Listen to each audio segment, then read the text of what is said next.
Assalamualaikum warahmatullahi wabarakatuh. Perkenalkan, nama saya Latif Nur Hamzah, mahasiswa program studi pendidikan guru sekolah dasar Fakultas Keguruan dan Ilmu Pendidikan Universitas 11 Maret. Pada kesempatan kali ini saya akan menjelaskan tentang materi Pancasila sebagai sistem filsafat, khususnya pada dasar epistemologi Pancasila. Tanpa berlama-lama lagi, langsung saja kita masuk ke materinya. Seperti yang sudah saya katakan di awal, saya akan menjelaskan tentang dasar epistemologi Pancasila. Yang pertama ada pengertian epistemologi. Epistemologi berasal dari kata Yunani episteme dan logos. Episteme biasanya diartikan sebagai pengetahuan atau kebenaran, dan logos diartikan sebagai pikiran, kata, atau teori. Epistemologi secara etimologi dapat diartikan sebagai teori pengetahuan yang benar dan lazimnya hanya disebut teori pengetahuan. Menurut Abbas Hamami Mintareja, istilah-istilah lain yang setara maksudnya dengan epistemologi dalam berbagai kepustakaan filsafat kadang-kadang disebut juga logika material, kriteriologi, kritika pengetahuan, gnosiologi, dan dalam bahasa Indonesia lazim dipergunakan istilah filsafat pengetahuan. Pancasila memiliki kebenaran korespondensi dari aspek epistemologis sejauh sila-sila itu secara praktis didukung oleh realita yang dialami dan dipraktikkan oleh manusia Indonesia. Pengetahuan Pancasila bersumber pada manusia Indonesia dan lingkungannya.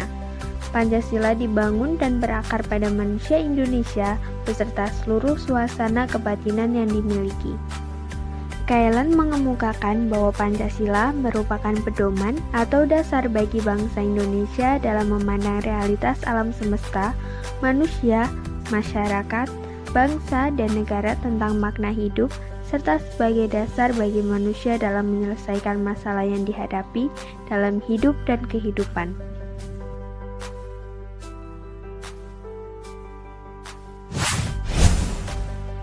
Selanjutnya, ada dasar epistemologis. Pancasila sebagai dasar negara mengandung makna bahwa nilai-nilai Pancasila harus menjadi landasan dan pedoman dalam membentuk dan menyelenggarakan negara, termasuk menjadi sumber dan pedoman dalam pembentukan peraturan perundang-undangan. Hal ini berarti perilaku para penyelenggara negara dalam pelaksanaan penyelenggaraan pemerintah negara harus sesuai dengan perundang-undangan yang mencerminkan nilai-nilai Pancasila.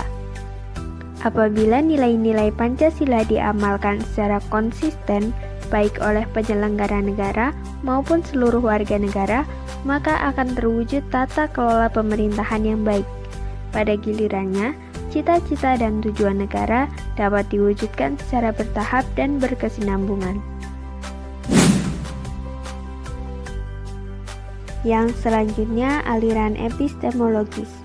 Dari mana pengetahuan itu berasal dan apa yang diyakini sebagai kebenaran pengetahuan bisa dilihat dari aliran dalam pengetahuan.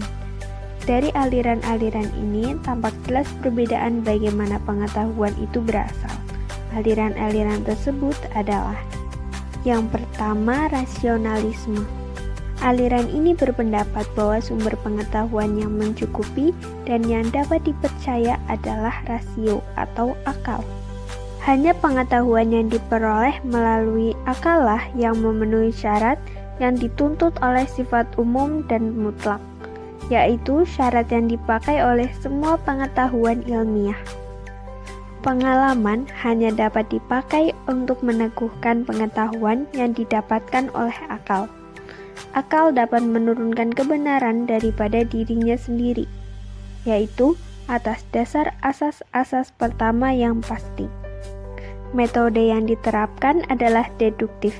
Teladan yang dikemukakan adalah ilmu pasti.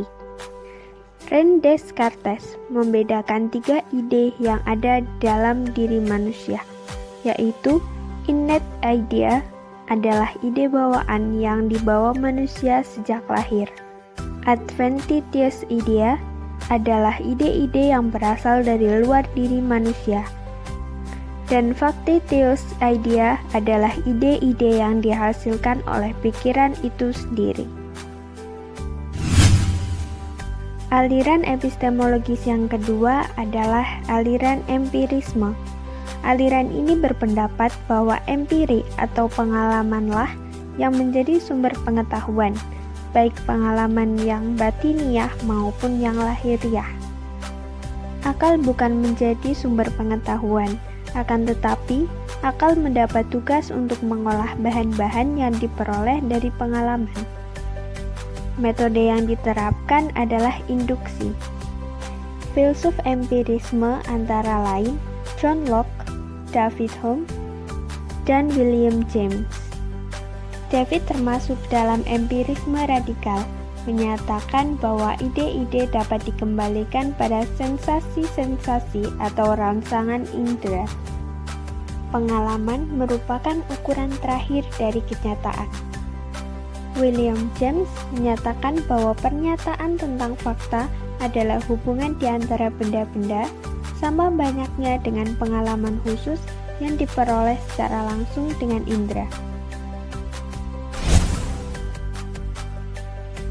Baik, itu tadi sedikit materi tentang dasar epistemologi Pancasila. Belajar membuat yang tidak tahu menjadi tahu, dan yang tahu menjadi lebih tahu. Oleh karena itu, jangan sungkan untuk memberikan saran dan mengingatkan apabila ada kesalahan.